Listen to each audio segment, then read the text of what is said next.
Dalam video ini, saya dan rekan-rekan saya akan menjelaskan sebuah makalah berjudul Metode Karya Ilmiah.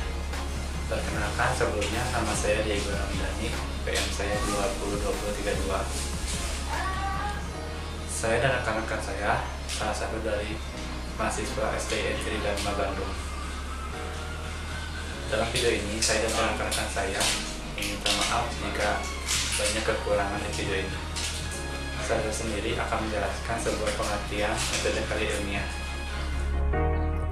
Assalamualaikum warahmatullahi wabarakatuh. Perkenalkan, nama saya Devana Fisa Rahma dengan nomor pokok mahasiswa 202268. Assalamualaikum warahmatullahi wabarakatuh. Perkenalkan, nama saya Diki Setiawan.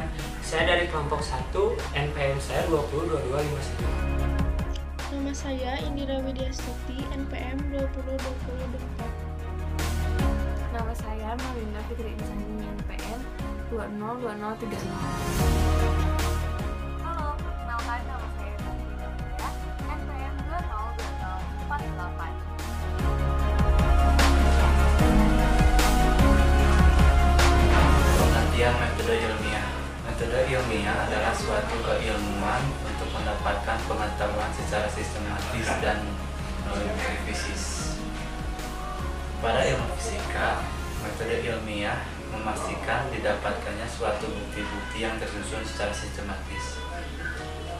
Jika kita tidak melakukan metode ilmiah, maka eksperimen-eksperimen yang kita lakukan akan diragukan karena ditetapkan hukum atau rumus yang jelas akan terjadinya suatu fenomena fisis. Di sini saya akan menjelaskan tentang metode karya ilmiah.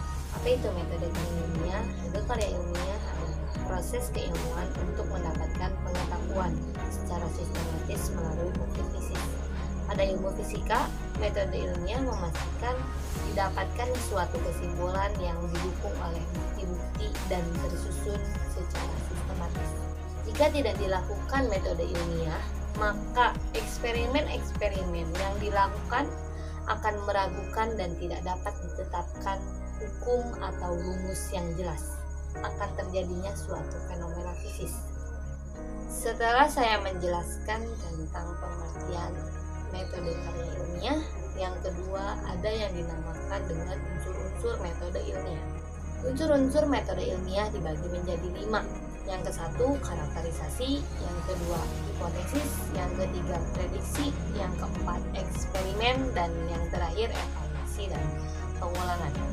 Apa itu karakterisasi? Karakterisasi adalah identifikasi sifat-sifat utama yang relevan milik subjek yang diteliti dengan pengamatan dan pengukuran. Yang kedua ada hipotesis. Apa itu hipotesis? Hipotesis adalah dugaan teoritis sementara yang menjelaskan hasil pengukuran. Yang ketiga ada prediksi. Prediksi adalah deduksi logis dari hipotesis. Yang keempat ada yang dinamakan dengan eksperimen. Apa itu eksperimen? Eksperimen adalah pengujian atas hubungan karakterisasi dengan prediksi dan hipotesis. Dan yang terakhir ada evaluasi dan pengulangan. Evaluasi dan pengulangan adalah penilaian atas ketepatan hipotesis dan prediksi berdasarkan hasil yang didapat saat eksperimen, dan pengulangan pada tahap-tahap tertentu apabila tidak didapatkan hasil yang sesuai. Dan di sini saya akan menerangkan beberapa jenis-jenis karya tulis ilmiah. Yang pertama adalah laporan penelitian, yang kedua makalah, yang ketiga artikel, dan keempat skripsi, yang kelima tesis, dan yang terakhir disertasi.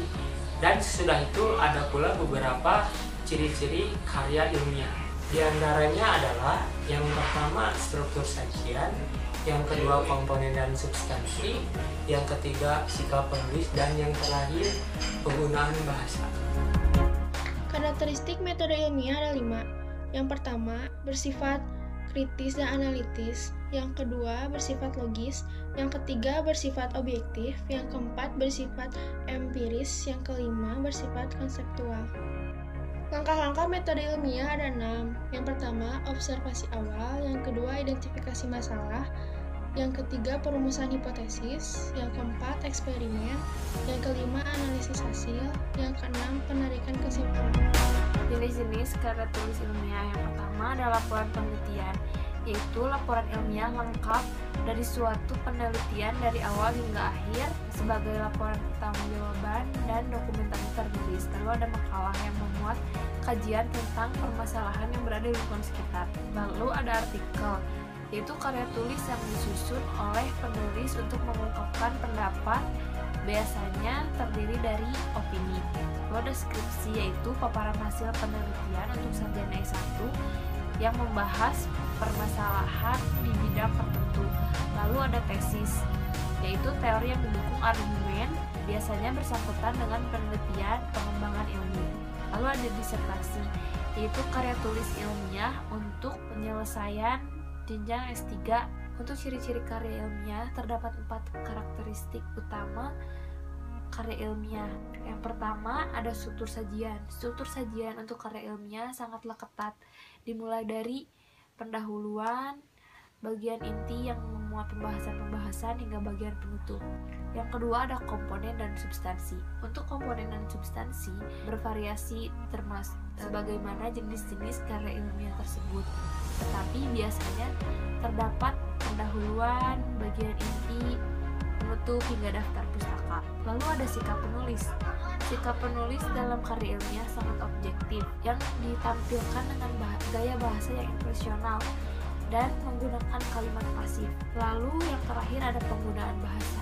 Penggunaan bahasa dalam pembuatan karya tulis ilmiah menggunakan bahasa baku dan efektif.